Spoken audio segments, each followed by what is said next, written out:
to you and me. Baby, can't you see? We can win the day. Jarrod, tell me about the place. When someone asks you, what is whiskey, what do you tell them? Whiskey is Oklahoma City's premier whiskey club. We've got over 200 bottles of whiskey, 400 total spirits, a great selection of classic cocktails, beer, wine, small plate food menu, and a great selection of cigars and a walk-in humidor. Well, let me ask you that. Why the decision to go into the whiskey business? I'm a huge fan of whiskey. My partner Dwayne and I are both advocates for the whiskey movement in Oklahoma. We've pushed not only the distributors and some of the liquor stores to bring it in, but we've also traveled worldwide to whiskey tastings, from New York to Vegas, all the way over to Scotland for a trip last month. Just trying to bring whiskey back to Oklahoma, back to the roots of what we did here and what people used to drink. What's been the response so far? It's been great. We've sold more whiskey than we could have ever imagined. Between that and the classic cocktails here, we're thriving, and it's great to see the community really taking us in. Well, Jarrod, it sounds like a fun thing. Go to Europe and taste some whiskey. Has it been fun? It has. It's been a blast. The things you learn, the people you meet, just the overall experience it's changing the way I think about spirits. Growing up in Oklahoma, vodka, beer, even a little bit of wine was kind of what everybody drank. Now you're starting to see the movements of classic cocktail bars, whiskey, the higher end spirits that weren't here 5, 10, 15 years ago. What's behind the name? It's not just whiskey, it's WSKY. Sounds like a radio station. It is after a radio station. When we were looking for locations, we wanted to be outside of Bricktown, but somewhere in the downtown area to bring back that club feel of Oklahoma City. We found this building about a year ago, and I started researching and found out that the building was actually the M&M Hotel back in the early 1920s, which was the first ever African-American hotel in Oklahoma City that also housed a jazz lounge. That jazz lounge was home to Charlie Christian, the Blue Devils, some of the great jazz musicians who started in Oklahoma City and eventually moved on to New Orleans and across the world. So working with Robot House Creative on doing our branding and our logos, we decided on WSKY simply because it was whiskey for Whiskey Lounge, but it also signified that old radio station feel. WSKY is the same as doing a radio call sign. We worked with a design group out of Edmond called A-Line Design, and Paige and her crew were incredible. They did every single detail from whiskey on tap, which we have over here, to the rolling library ladder, to LEDs throughout the entire bar, hidden TVs behind picture frames, state-of-the-art purification systems. They caught every detail in here and brought it together to make the new school, old school cool, bringing in an old school lounge with all the new amenities. Tell me about the background of bringing whiskey to life. I noticed over the summer there were a lot of late nights going on over here. There were. We had a lot of hurdles coming into this project. One being is to be a true bar with smoking, we had to rezone.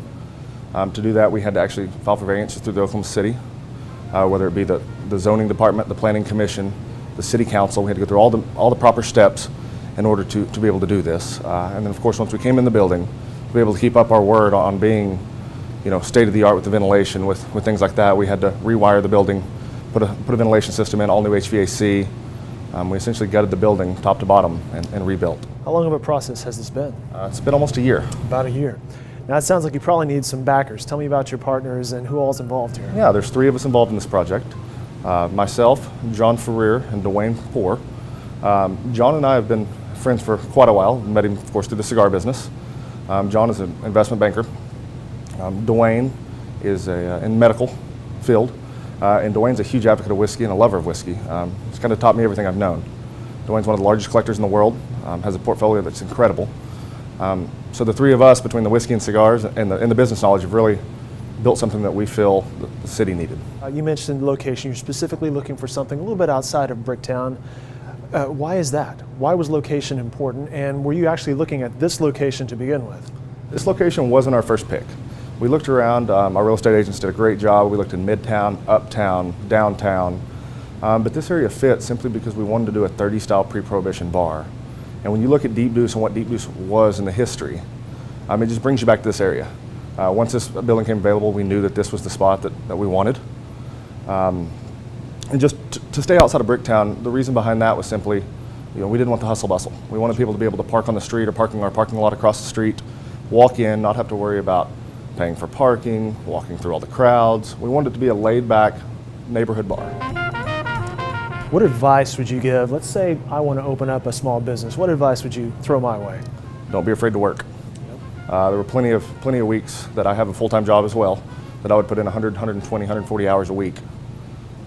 Being here with contractors, designers, architects, you name it.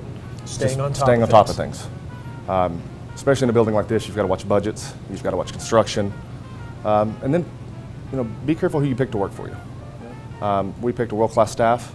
All these guys have been in the business a long time, but we handpicked them, we worked with them, we sent them on trips to learn more about the cocktail side of things, more about the cigar side of things, and just taking care and pride in your work in order to create something like this. Well, I got to ask you, Jarrod, we're here at a whiskey bar. You are an expert in whiskey.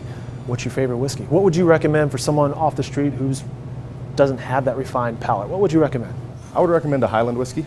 I would do something like a Macallan or a Glenmorangie, something that's going to be light, fruity, a little bit floral for them to start on. One thing that I try to explain to people here is, people always say, well, Scotch whiskey should be drank neat. It should be drank straight up. I don't agree with that. I think you should drink whiskey how you want to drink whiskey, whether you want ice in it, Coke in it. We're not going to judge you here. We just want people to enjoy the experience and enjoy the spirits that we do have behind the bar. And people are free to smoke cigars here as well, right? Absolutely. We put a state-of-the-art ventilation system in that turns the air every 2 minutes. We do have a walk-in humidor as well that has over 50 selections of cigars. So we pride ourselves on allowing a place for non-smokers to come and not feel like they're getting smoked out. Well, Jarrod, congratulations and best of luck to you and your crew here. Thanks so much.